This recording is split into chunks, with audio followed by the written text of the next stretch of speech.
हे George पुनैया महान, भारत माता तो गंदी है, मलिन है, इसलिए आपको चप्पल पहनकर चलना पड़ता है जिससे आपको कोई बीमारी न लग जाए, कोई संक्रमण न हो जाए। लेकिन हे महान,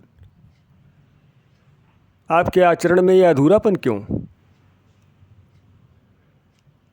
आपके विश्वास में यह कच्चापन क्यों? आपके चरण कमलों को धारण करने वाले जूते चप्पल भी तो महान ही होंगे ना? तो उन महानों को आप इस मलिन भारत माता से क्यों स्पर्श कराते हैं? इससे तो वे भी मलिन हो जाएंगे, संक्रमित हो जाएंगे। क्यों ना आप इस मलिन भारत माता से 6 इंच ऊपर चलते? और ऐसा कर सकते हैं आप।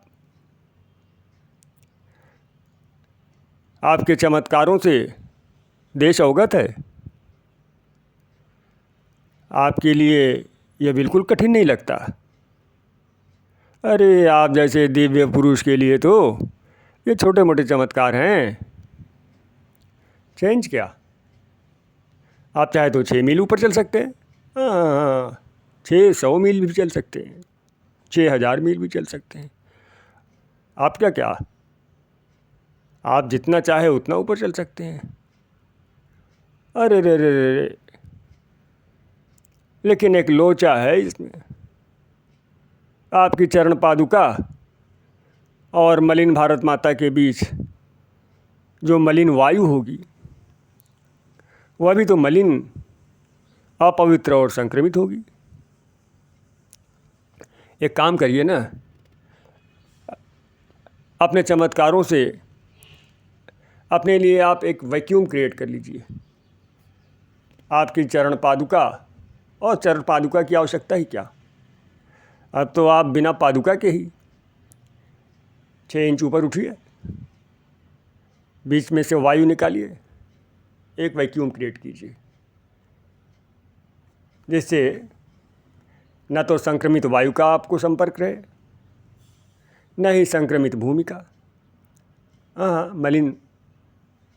मलिन भूमि जिससे संक्रमण हो सकता है।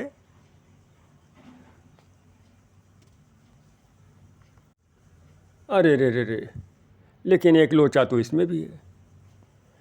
फिर क्या होगा कि आपके चरण कमलों और मलिन भारत माता के बीच वैक्यूम तो बन जाएगा, लेकिन अब क्या होगा? अब उस वैक्यूम में हिंदुओं का आकाश तत्व आ जाएगा। अब हिंदू भारत माता है तो हिंदू आकाश तत्व तो आएगा ही ना। समस्या ये भी है कि आपको भोजन और जल आदि भी इसी हिंदू मलिन भारत माता से ग्रहण करना पड़ता है। समस्या ये भी है कि अधिकतर कृषक भी हिंदू हैं और कई बार तो वे खेती बाड़ी में गोबर की खाद भी डालते हैं। हाँ हाँ हाँ, गोबर को आप क्या समझते हैं? कोई बात नहीं, हमें नहीं मालूम आप क्या समझते हैं, ऐसे ही कह रहा हूँ। गोबर की खाद डालते तो है ना, सभी नहीं डालते लेकिन डालते तो है। क्या पता जो भोजन आप कर रहे हैं वो गोबर की खाद वाला हो। और धरती तो मलिन है ही, और कृषक हिंदू होने की संभावना बहुत अधिक है। फिर क्या किया जाए? समस्या तो अत्यंत गंभीर है, लेकिन एक उपाय है। क्यों ना आप रोम से अपने लिए एक विशेष भूखंड मंगा लेते जिस पर आपके महान चरण कमल पड़ सकें। और हाँ, जल और वायु भी आपको वहीं से मंगाना चाहिए, क्योंकि मलिन भारत माता के संपर्क में रहकर ये भी तो मलिन हो ही जाते हैं। और हाँ, थोड़ा सा आकाश भी वहाँ से मंगा लीजिए, थोड़ी सी किरणें भी मंगा लीजिए, प्रकाश।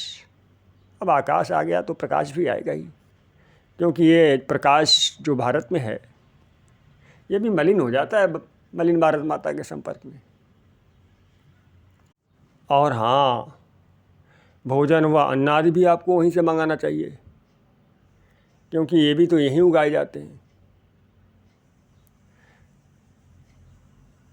एक काम करिए, एक सूची बना लीजिए इत्मीनान से, आराम से,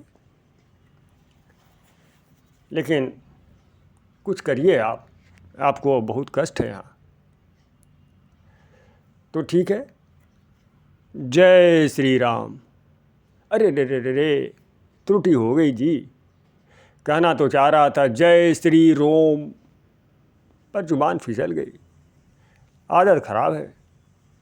अरे रे रे रे, पुनः गलती हो गई।